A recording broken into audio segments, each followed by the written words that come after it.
Hello everyone, welcome back to my channel. তো আজ আমি তোমাদের সাথে একটা নতুন রেসিপি নিয়ে চলে এসেছি।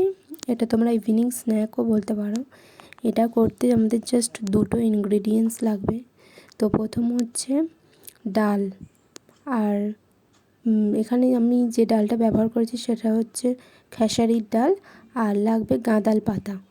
তো গাঁদাল পাতাটা আমি ভালো করে প্রথমে ধুয়ে নিচ্ছি জলে, পরিষ্কার, যাতে কোনো না থাকে, নোংরা না থাকে। গাঁদাল পাতা হচ্ছে এমন একটা উপকরণ, যাতে কোনো জিনিস এমন কোনো জিনিস মেশালে, যেমন আদা রসুন এইসব দিলে কিন্তু ওর গন্ধটাও নষ্ট হয়ে যায় এবং ওর উপকারিতাও নষ্ট হয়ে যায়। তাই এখানে আমি গাঁদাল পাতা আর ডালের সঙ্গে শুধু কিছু মশলা, নুন, হলুদ এইসব অ্যাড করব। তো ডালটা বাটা হয়ে গেছে, আমি শিলনোড়ায় বেটেছি। তোমরা চাইলে ভালো করে জল ঝরিয়ে মিক্সিতে বাটতে পারো। তো আর গাঁদাল পাতাটা এখানে এরকমভাবে কুচিয়ে নিচ্ছি আমি। তোমরা দেখতেই পাচ্ছ, একদম মিহি করে কুচোতে হবে। খেসারির ডালটা ভালো করে জলে ধুয়ে 5 ঘন্টা জলে ভিজিয়ে রাখতে হবে, তারপরেই বাটতে হবে।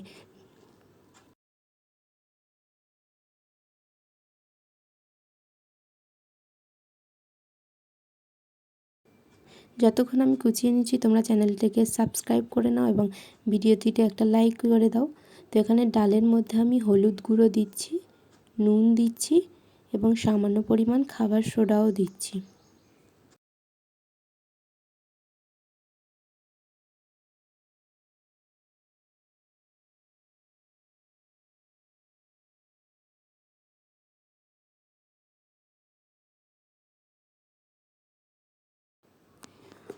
তারপরে ওই গাঁদাল পাতা কুচুনিটিকে ভালো করে ওইটার সঙ্গে মিশিয়ে নিতে হবে। ভালো করে মাখানোর পরে কিছুক্ষণ রেখে দিতে হবে।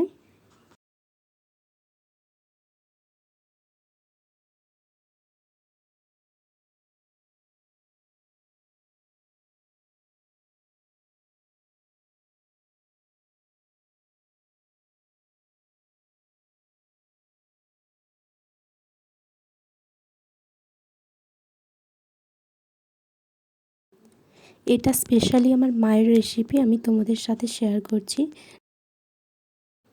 তো দেখো, এটা আমার মাখা হয়ে গেছে। তো এবার কড়াইতে আমি তেল দিয়ে নেব। এখানে আমি সাদা তেল ব্যবহার করছি।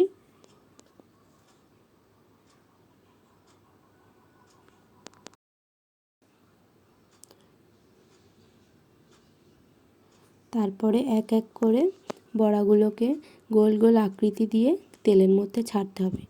তো দেখো আমি কেমনভাবে ছাড়ছি, এরকমভাবেই ছাড়তে হবে।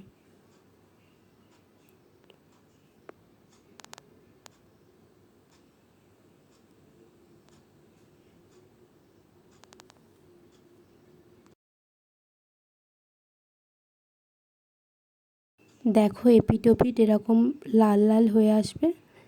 এতে যেহেতু শাক আছে, একটু কালোও দেখতে হতে পারে, কিন্তু এটা এরকমই। এটা খেতে খুবই সুন্দর। তো এই দেখো, এটা আমার তৈরি হয়ে গেছে। ভিডিওটি ভালো লাগলে একটা লাইক, কমেন্ট এবং সাবস্ক্রাইব করতে একদমই ভুলবেন না। বাই।